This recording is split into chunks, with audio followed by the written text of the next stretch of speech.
Bonjour les amis, alors on va commencer à parler de sujets importants. Je vais traiter aujourd'hui un petit peu des crop circles, même si j'en ai déjà parlé dans une autre vidéo, et de l'orgonite exactement. Parce qu'il n'est pas possible de parler d'orgonite en ce qui me concerne sans parler de crop circles. Pourquoi? Parce que c'est le chemin que j'ai dû suivre, et en fait c'est un voyage en Angleterre, quand je suis parti arpenter le Wiltshire, qui est ce département anglais qui compte Stonehenge, Glastonbury, Bath, enfin des tas de villes comme ça qui sont des tas d'endroits mythiques et sacrés. C'est une région magique, je vous conseille vraiment d'y aller. C'est un endroit vraiment unique au monde. Il y règne une atmosphère étrange. Il y a des pyramides. C'est un endroit qui est druidique, mais à la fois on sent qu'il y a un passé qu'on ne connaît pas. Il y a des pyramides qui sont très vieilles, on ne sait pas qui a fait ça. Voilà. Donc c'est mon voyage dans cet endroit qui m'a mené un peu à l'aveuglette comme ça. Je voulais voir les crop circles. J'y suis allé. Je me suis retrouvé dans un champ où c'était un crop circle qui avait été malheureusement fraîchement labouré. Enfin, il en restait encore les traces au sol. Et c'est un crop circle qui au moment où il s'est formé, en fait, il a été survolé par hélicoptère et toutes les caméras tombèrent en panne quand il survolait ce crop circle. Donc moi je m'y suis rendu, en fait, et sur le moment j'ai rien ressenti de spécial, mais le soir, en rentrant à l'hôtel, j'étais comme irradié. Je me sentais très chaud, bouillant, comme si j'avais pris le soleil, alors qu'on était en octobre en Angleterre, et je suis habitué au soleil et que j'ai jamais été irradié. Et j'étais vraiment irradié, comme si j'avais de la fièvre, c'était vraiment très désagréable. Donc, pensant que j'avais une montée de fièvre et que j'avais un début de grippe ou quelque chose comme ça, je me suis couché. Cette sensation a duré pendant 2, 3, 4 jours. Puis je suis rentré en France.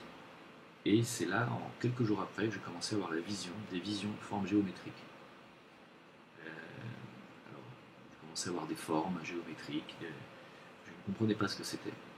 En fait, je suis très vite tombé, en faisant mes recherches sur Internet, je suis tombé sur un site canadien qui m'a initié à l'orgonite et aux formes d'ondes. Et en fait, je suis arrivé à la géométrie sacrée ensuite par mes propres recherches. En fait, il s'avère que les crop circles sont des agroglyphes, c'est-à-dire des dessins qui se créent dans les champs, qui font plusieurs centaines de mètres parfois de diamètre, c'est gigantesque. Ça se forme en moins de 10 secondes. Ce sont nos petits amis, apparemment des Pléiades, qui nous enverraient ça. Je n'ai pas de preuve absolue de ce que je dis, mais c'est pas une technologie humaine. Il faut savoir que tous les champs dans lesquels apparaissent des crop circles sont des champs irradiés. Il y a des micro-ondes, que tous les plis des épis, que ce soit du blé, enfin que ce soit quelle que soit la céréale ou le végétal qui a été plié pour former les dessins, s'entrecroisent de manière très précise. S'entrecroisent comme ça, ça s'entrecroise tout seul. Et on y trouve des micro-ondes, donc on y trouve une forme d'énergie qu'on peut mesurer, mais on ne connaît pas la provenance. Et donc, en continuant mes recherches, j'ai commencé à me renseigner sur ce que c'était que ces formes d'ondes, sur ce que c'était que la géométrie sacrée. Et c'est là que je suis tombé, donc, à commencer à les créer par moi-même. Donc j'ai commencé par créer des petites choses comme ça. Alors vous allez me dire, mais c'est l'étoile de David.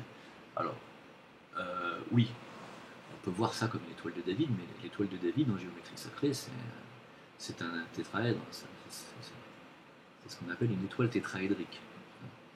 Donc en géométrie sacrée, c'est un double octaèdre, si vous voulez. C'est-à-dire une double pyramide. Enfin, un double tétraèdre. Enfin, non, c'est un double tétraèdre.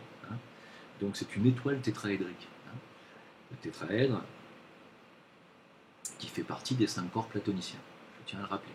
Les 5 corps platoniciens, c'est le cube, tétraèdre, l'octaèdre, le dodécaèdre et l'icosaèdre, hein, 5 corps platoniciens qu'on retrouve dans les cristaux. Les cristaux poussent selon ces formes.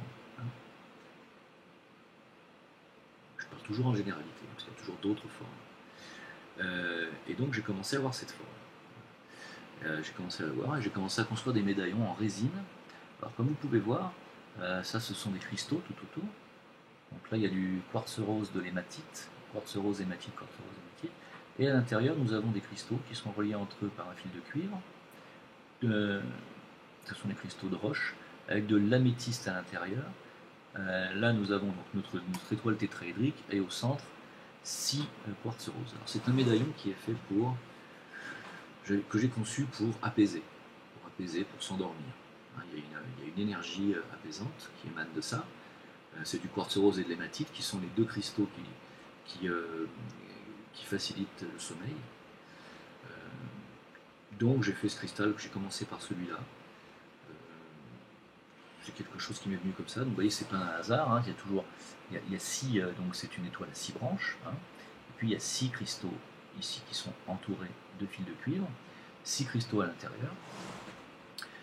Et voilà, j'ai commencé à avoir des formes comme ça à m'apparaître suite à ma visite donc, dans un crop circle. Et donc, j'ai commencé à tester les effets de ces médaillons. J'ai commencé à en faire plusieurs, avec plusieurs formes d'ondes à l'intérieur. C'est de la résine d'inclusion, transparente, toute simple, que j'ai ensuite recouverte de vernis polyuréthane pour pas que ça bouge. Voilà, et ça fait des années que je l'ai fait, ça n'a pas bougé. Ça, c'est un médaillon qu'on peut poser sur son plexus solaire, hein, qui permet de s'apaiser, qui permet d'apaiser un peu pour les gens qui sont angoissés, ou les gens qui ont tendance à être un peu à cogiter, à ne pas pouvoir s'endormir. Ça fonctionne, ça dépend des gens, ça dépend de la réceptivité des gens. Alors, qu'est-ce que l'orgonite? Alors, l'orgonite, c'est le docteur Wilhelm Reich, c'est un docteur qui a inventé ce terme. En fait, l'orgone pour lui, c'était une énergie hypothétique qui peut très bien être positive ou négative. Par exemple, tout ce qui produit une pollution électromagnétique, par exemple un frigo, va produire de l'énergie négative, de l'orgone négatif. Et quand on lui met un appareil à orgonite au-dessus, par exemple du frigo, cet appareil à orgonite va neutraliser l'orgone négatif, c'est-à-dire l'énergie négative qui est produite par le frigo, et le fait de neutraliser cette énergie négative, il va la transmuter en énergie positive. C'est le but de l'appareil à orgonite. Et ce qu'il y a de drôle, c'est que ça fonctionne, et que ça fonctionne de manière visible. C'est-à-dire que si vous mettez de l'eau à glacer dans votre bac à glaçons, de votre fraiseur, de votre frigo, vous mettez l'eau, et vous mettez votre appareil à orgonite sur le sommet du frigo. Et bien vous allez voir, dans 2 heures, 3 heures, peut-être même avant, quand votre eau aura glacé, gelé, vous allez voir que des stalagmites de glace vont se former dans le bac à glaçons, c'est-à-dire que l'eau est attirée vers le haut, vers le sommet du frigo, par cet appareil à orgonite. Alors c'est pas l'appareil à orgonite qui attire l'eau, c'est la transmutation de l'orgone négatif en orgone positif qui crée une énergie et qui fait que l'eau est attirée. Et c'est tout à fait visible, ça fonctionne très bien. Vous pouvez voir quelques photos, vous pouvez trouver. Et donc, j'ai commencé à tester tout ça. Et j'ai commencé à moi-même fabriquer des petits appareils. Donc, ça, c'est un bâton de thérapeute que j'ai commencé à fabriquer. Alors, l'orgonite est un mélange de métaux et de cristaux. Moi, j'ai ma petite théorie sur le sujet. Je pense que c'est une réplique en fait de la croûte terrestre. Vous savez que notre planète, la croûte terrestre, est un cristal géant. Parce que notre planète est formée de métaux, mais en grande partie de silice. La croûte terrestre est formée de silicium. Hein. La planète est en silicium. Contrairement à nous qui sommes en carbone. Hein. La planète Terre est en silicium. Et en fait, le silice est la composante majeure des cristaux. Même s'il y a des cristaux en carbone, il y a des cristaux en fluor, la majeure partie des cristaux sont faits de silice, de silicium. Et la croûte terrestre est faite en grande partie de silicium. Alors elle y contient des métaux et elle y contient donc de la silice. Et donc il me semble, je je dis bien, que l'orgonite serait un mélange de métaux et de cristaux qui reproduirait les effets en fait, de la croûte terrestre. Donc j'ai commencé, alors j'ai fait ça avec une boule de lessive, vous savez, la boule de lessive qu'on mettait dans la machine à laver, la boule en plastique là. Alors j'ai rempli, alors j'ai mis au fond, c'est du fer, hein, c'est de la poudre de fer, ensuite des copeaux d'aluminium. Au milieu, on ne voit pas, mais il y a un cristal à l'intérieur. Hein. Puis j'ai remis encore une couche d'aluminium. J'ai remis ici un deuxième cristal, un petit, ce qu'on appelle une gâchette, qui est toujours à l'intérieur, relié avec un fil d'aluminium, un tube de cuivre qui, lui, alors, est à l'intérieur du métal. Et donc, ce fil d'aluminium, ce fil de cuivre, pardon, longe comme ça le tube de cuivre et va aller s'entourer autour d'un petit cristal laser, là-haut, qui est un cristal programmé pour la guérison. Voilà. À ce moment-là, donc, quand j'utilise le magnétisme, je prends la boule dans la main comme ça, je mets mon pouce ici sur ma petite gâchette, voilà, et j'envoie mon magnétisme, mon reiki, tout dépend de l'énergie que j'utilise, pour aller essayer de stimuler l'endroit qui en a besoin. Alors ça, j'ai commencé à faire ça, c'est une invention purement personnelle, hein, vous pouvez faire ce que vous voulez. Hein, je m'en suis réellement jamais servi, je m'en suis servi 2-3 fois, ça fonctionne pas très bien. C'était mes essais, en fait. Et puis, je suis passé à quelque chose d'un peu mieux, un peu plus élaboré, j'ai fait ça. Alors ça, c'est, je l'ai appelé, j'ai des trous de mémoire, je ne sais même plus comment je l'ai appelé. En fait, normalement ça, ces modèles-là, avec 6 tubes de cuivre, vous voyez, alors c'est toujours 6 en forme d'étoile tétraédrique, je vous ai montré tout à l'heure l'étoile tétraédrique, hein, le 6 ici va revenir toujours souvent dans la géométrie sacrée parce que c'est la forme des flocons de neige. Vous avez déjà vu, les flocons de neige sont toujours dans cette forme, hein. On a toujours une étoile à 6 branches. Pour revenir sur la signification de cette étoile à 6 branches, c'est très important parce que nous aussi, notre Merkaba, notre corps de lumière, qui est une étoile tétraédrique, est également une étoile à 6 branches. Il faut bien comprendre le symbolisme de cette étoile, c'est très important. Je ne sais pas si les Juifs sont au courant, si ce qu'on appelle l'étoile de David a un quelconque rapport avec la Merkaba, j'en sais rien. Ça m'étonnerait que ça le soit, mais en tout cas, je sais que c'est un symbole très important pour les Juifs et il y a certainement une raison occulte. Donc, on fait des modèles comme ça, qui mesurent 2,50 m de haut, avec des tubes, grands tubes et des grands cristaux dans des gros seaux, avec beaucoup de métal à l'intérieur. On fait des modèles de 2,50 m pour aller chasser les chemtrails en haute atmosphère. Vous pouvez taper Chembuster, ça s'appelle un Chembuster, C-H-E-M-B-U-S-T-E-R, en un seul mot. Chembuster, Chembuster. Vous mettez Chembuster, Chemtrails, vous tapez ça sur Google et vous allez voir les photos.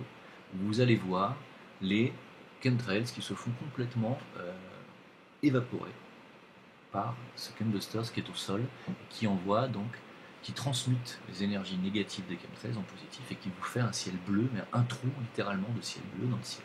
C'est très très étonnant. Et donc j'ai décidé de le faire en miniature. Voilà. Et ça, je l'utilise. Alors, je l'utilise pour les problèmes de foie, les problèmes de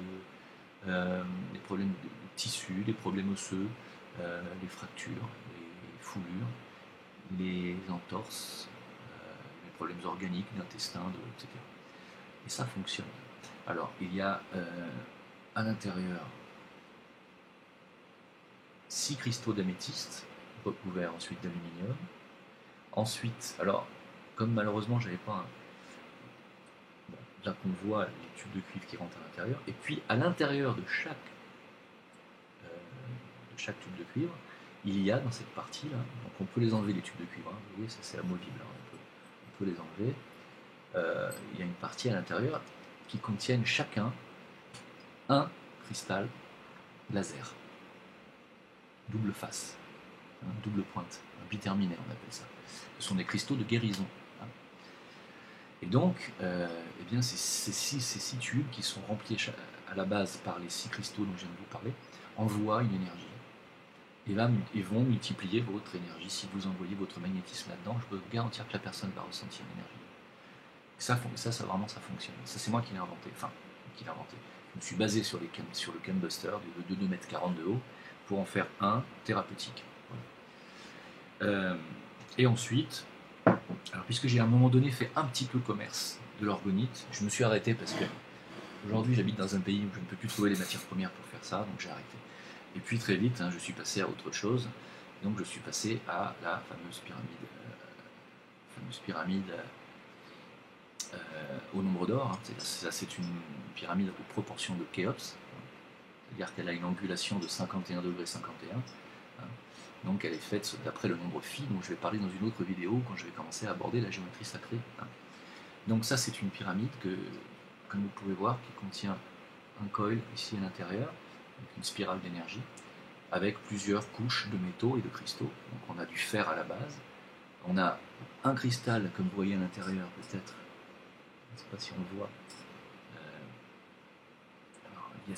il y a 4 cristaux en croix, comme ça, et puis il y a un grand cristal central qui monte, entouré d'une spirale de cuivre. Donc tout ça entouré d'une couche de fer avec des cristaux intérieurs, de l'aluminium. Là j'ai mis du sable de plage que j'ai trouvé, qui était magnifique, du cuivre et du laiton.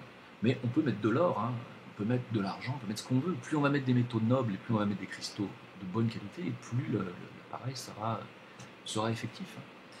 Et ça, ce sont des pyramides que je m'amuse à mettre sur le sommet des frigos quand je mets de l'eau à glacer dans mon bac à glaçons. Et je m'amuse à faire des stalagmites, et ça fonctionne très bien.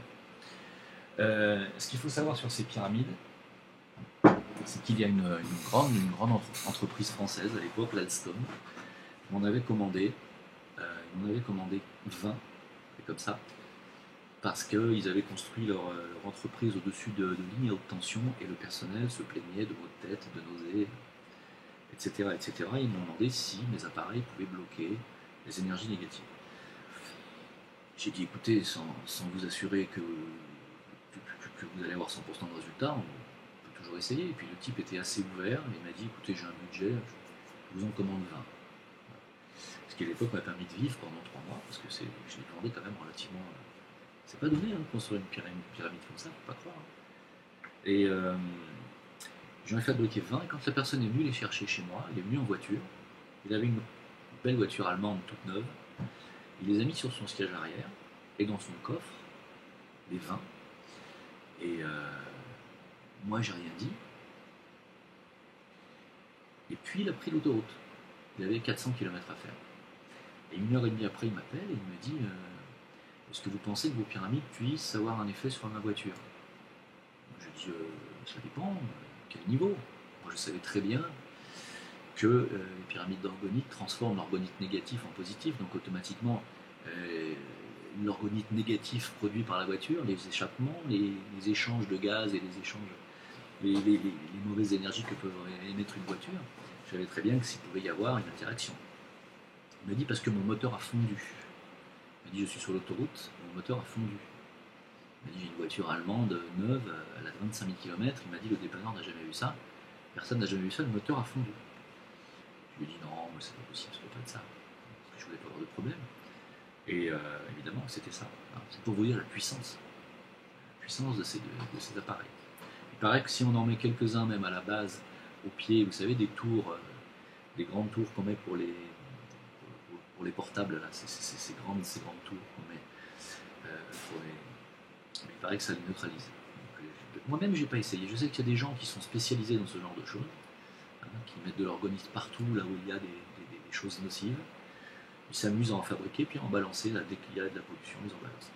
Moi, je me suis jamais amusé à ça, parce que je pense que c'est du gâchis. Je considère que l'orgonite est quelque chose qu'il faut garder auprès de soi. Il y en a qui fabriquent aussi carrément des appareils de guerre.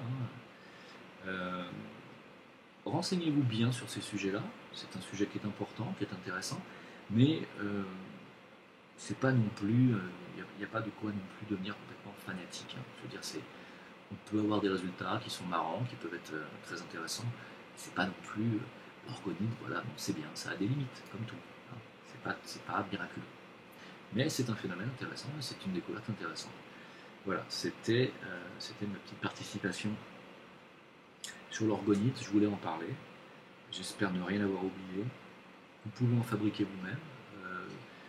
Vous pouvez faire des formes toutes basiques comme, vous voyez, vous prenez n'importe quel récipient en plastique hein, et vous pouvez faire une forme ronde, vous pouvez faire une forme... Ça aussi c'est fait avec un moule de lessive à la base, hein, un moule en plastique. Hein. Vous prenez n'importe quoi. Hein. Vous pouvez prendre une bouteille d'eau et vous pouvez parfaitement couper la base de la bouteille et avec la demi-bouteille, faire un objet en orgonite. On en fait de très jolis. Hein.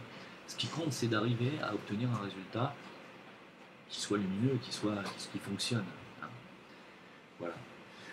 Ben écoutez, je vous souhaite une bonne continuation. On attaquera très bientôt la géométrie sacrée. Ça fait plus d'1 an que je le dis, mais promis, on va le faire.